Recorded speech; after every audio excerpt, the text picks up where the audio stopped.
शहीद थियल अहलकार राजा वसीर जी एपीसीज़ गैर महफूज होने बाबत फिक्रमंद होने जो इंकशाफ थियो आहे। पुलिस अहलकार राजा वसीर एपीसीज़ बाबत सिंध टीवी न्यूज़ जी पोस्ट शेयर कई हुई। राजा वसीर 16 जून ते एपीसीज़ गैर महफूज होने वारी ब्रेकिंग शेयर कई हुई। बख्तरबंद गाड़ियुनि जे गैर महफूज होने सबब फिक्रमंद अहलकार जो खदशो सच साबित थियो।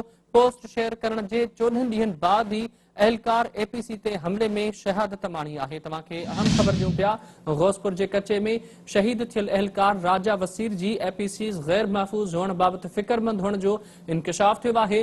पुलिस अहलकार राजा वसीर एपीसीज़ बाबत सिंध टीवी न्यूज़ ते जी पोस्ट शेयर कई हुई। राजा वसीर 16 जून ते एपीसीज़ गैर महफूज होने वाली ब्रेकिंग शेयर कई हुई। बख्तरबंद गाड़ियुनि जे गैर महफूज होने सबब फिक्रमंद अहलकार जो खदशो सच साबित थियो। पोस्ट शेयर करण जे 14 ॾींहनि खां पोइ अहलकार एपीसीज़ ते हमले में शहादत माणी आहे।